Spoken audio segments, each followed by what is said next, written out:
A drone the size of a jet ski reportedly helped push part of Russia's Black Sea fleet out of its home port.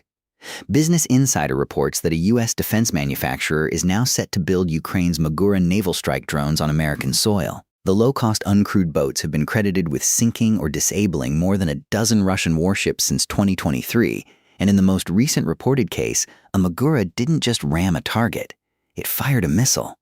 How did a small, remotely piloted boat end up rewriting naval warfare in the Black Sea, and why would an American company want to build one now? RETENTIONCHECKPOINT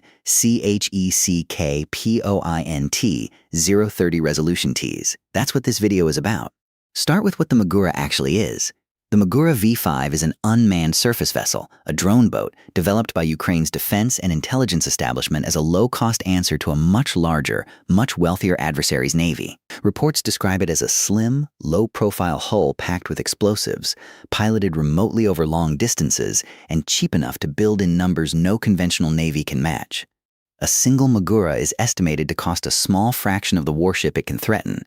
That asymmetry is the whole point. Since 2023, Ukraine has used the Magura and related uncrewed platforms to strike Russian naval vessels in the Black Sea, including reported hits on landing ships, patrol vessels, and at least one missile corvette. Ukrainian officials say these attacks, combined with broader missile and drone strikes on Crimea, pushed Russia to relocate a significant part of its Black Sea fleet away from Sevastopol to ports further east, including Novorossiysk. Independent naval analysts have generally backed that assessment, even though individual damage claims from either side are hard to verify in real time. Here's what stood out to us researching this. For most of naval history, sinking a warship took another warship, a submarine, or an aircraft. Ukraine has reportedly been doing it with something closer to a jet ski with a warhead, steered from a laptop hundreds of kilometers away. RETENTIONCHECKPOINT, personal phrase, research angle. That's not a minor tactical footnote.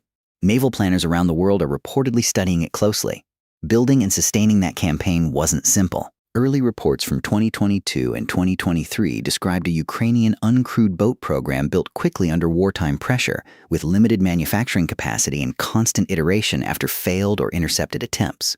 Russian forces adapted too, reportedly adding more helicopters, machine gun teams, and acoustic and radar detection around key ports specifically to counter small drone boats. Every successful strike that made headlines followed a string of attempts that reportedly didn't work, or never got reported at all. What changed the picture again, according to Business Insider's reporting, is the Magura's first documented use of a naval-launched missile in an actual engagement. Until that point, the platform's reputation rested almost entirely on kamikaze-style strikes, a remote-controlled boat used as a guided explosive charge rammed into a hull. A missile-armed version is a different kind of threat. It suggests the drone can engage a target without closing the full distance and surviving point-blank exposure to a ship's defenses, which reportedly widens the range of situations where it's useful. RETENTIONCHECKPOINT, 4 o'clock stakes bend. That shift also reframes who might want to build it and why. That brings us to the new development at the center of this video. Business Insider reports that a US-based manufacturer has agreed to start producing the Magura platform domestically, essentially moving a combat-proven Ukrainian design into American industrial capacity. RETENTIONCHECKPOINT, microfinal, mid-arc. The report frames this as more than a wartime supply arrangement. It also reportedly reflects growing interest from the US Navy and Marine Corps in cheap, expendable, uncrewed strike craft, a category the Pentagon has publicly said it wants to scale up quickly as part of broader efforts to field low-cost drones in the water, in the air, and on land faster than traditional shipbuilding allows. Here's what this tells us about where naval warfare is heading. For decades, naval power was measured almost entirely in tonnage, missiles per ship, and a price tag on a single hull that could run into the billions. What the Black Sea campaign has reportedly shown is that a much cheaper, expendable platform can still impose real costs on a much more expensive fleet, forcing it to relocate, add defenses, and change how it operates without ever winning a traditional naval battle. RETENTIONCHECKPOINT. Authorial reflection. Whether that lesson scales to a larger, more contested conflict is genuinely an open question among naval analysts, not a settled one, and reasonable people in the field disagree about how far the comparison holds. RETENTIONCHECKPOINT. Viewer question. What do you think?